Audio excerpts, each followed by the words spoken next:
पिछले एक दो दिनों से भारत के एक प्रोजेक्ट की चारों तरफ काफी चर्चा हो रही है। शायद आपने अपने टीवी में देखा या कहीं सुना या पढ़ा होगा भारत के इस प्रोजेक्ट के बारे में, जिसका नाम है प्रोजेक्ट आकाश तीर। अब क्या है ये आकाश तीर प्रोजेक्ट? तो आकाश तीर प्रोजेक्ट भारत के एयर डिफेंस नेटवर्क को मजबूत करने की दिशा में एक बहुत बड़ा कदम है। इसके अंतर्गत भारत की सेनाओं के पास जो रडार हैं उनके सेंसर्स को इंटीग्रेट यानी एकीकृत किया जा रहा है और अपनी वायु रक्षा प्रणाली को और मजबूत और अभेद्य बनाया जा रहा है। अब कैसे काम करेगा सिस्टम, तो मैं आपको इसका पूरा इन एंड आउट अभी बता देता हूँ। दुनिया में पिछले कुछ सालों में एक हथियार ऐसा है जिसने बड़ी तादाद में लोगों का ध्यान अपनी तरफ आकर्षित किया है। जिस तरह से दुनिया में एरियल अटैक यानी हवाई हमलों के तरीके में लगातार बड़ा बदलाव देखा जा रहा है, ये हथियार अब लगभग हर देश की मुख्य जरूरत बन चुका है।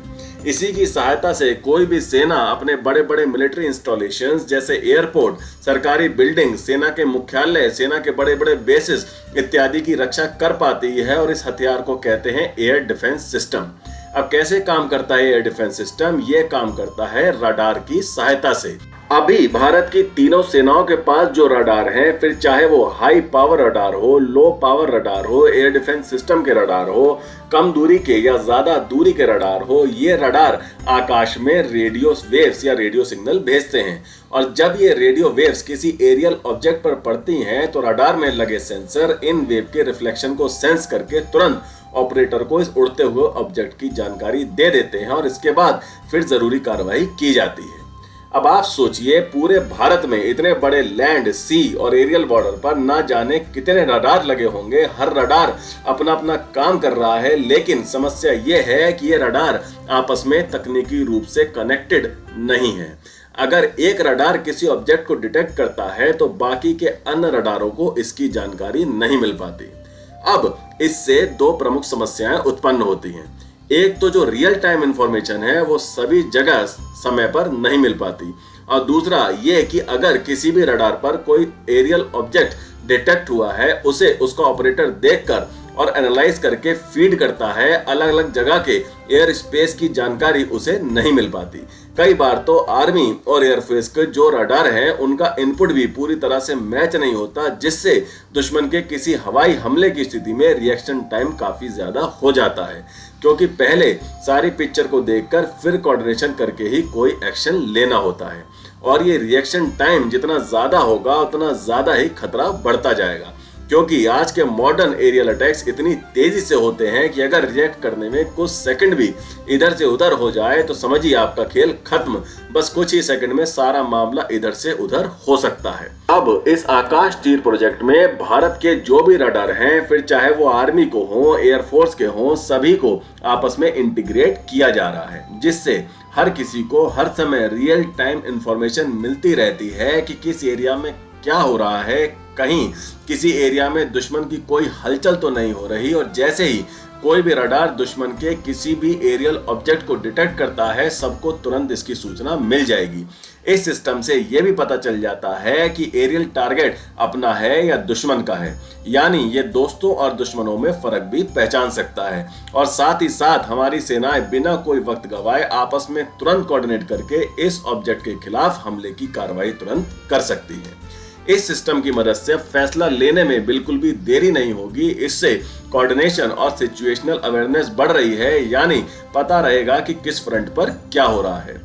यह हवाई खतरों का मुकाबला करने के लिए एयर डिफेंस नेटवर्क को मजबूत करने की दिशा में बहुत बड़ा कदम है।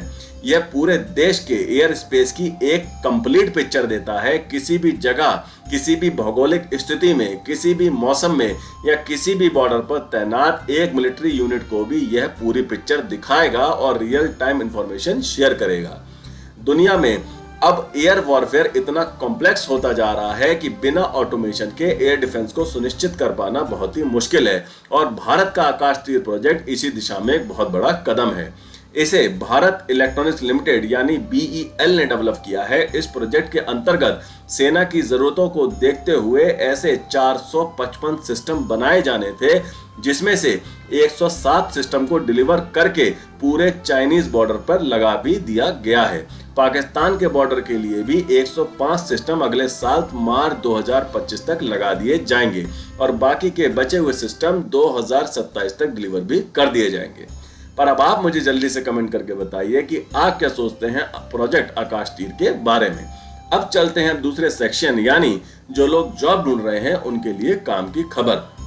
निजी क्षेत्र में नौकरी के अच्छे मौकों की तलाश कर रहे उम्मीदवारों के लिए यूपी में रोजगार मेले यानी जॉब फेयर 2024 की अगली तारीखें आ गई हैं। जी हां, दिल्ली के नजदीक एनसीआर में जल्द ही यूपी रोजगार मेला लगने जा रहा है, जिसमें 8वीं पास से 12वीं पास ग्रेजुएट, पोस्ट ग्रेजुएट युवाओं के लिए नौकरी पाने के अच्छे खासे चांस हैं। 16 नवंबर को उत्तर प्रदेश के ग्रेटर नोएडा में रोजगार मेला आयोजित होने जा रहा है, जिसमें नौकरी लेने के इच्छुक उम्मीदवार शामिल हो सकते हैं। सुबह 9:30 बजे से राजकीय ITI ऊंचा अमीरपुर NTPC दादरी में मेले का आयोजन होने जा रहा है, जिसमें करीब 20 से भी ज्यादा कंपनियां भाग लेंगी। मेले में भाग लेने के लिए अभ्यर्थी की आयु 18 से 35 वर्ष एवं शैक्षणिक योग्यता 8वीं पास, हाई स्कूल, इंटरमीडिएट, स्नातक या स्नातकोत्तर उत्तीर्ण होना अनिवार्य है। आप इंटरनेट पर इसकी बाकी डिटेल्स भी चेक कर सकते हैं। तो आज के लिए इतना ही। हमारे वीडियो को लाइक करें, शेयर करें और बेल आइकन को दबाकर हमारे चैनल को प्लीज अभी सब्सक्राइब जरूर कर लीजिए। तो मिलते हैं अगली खबर के साथ जल्द ही। टेक केयर, जय हिंद।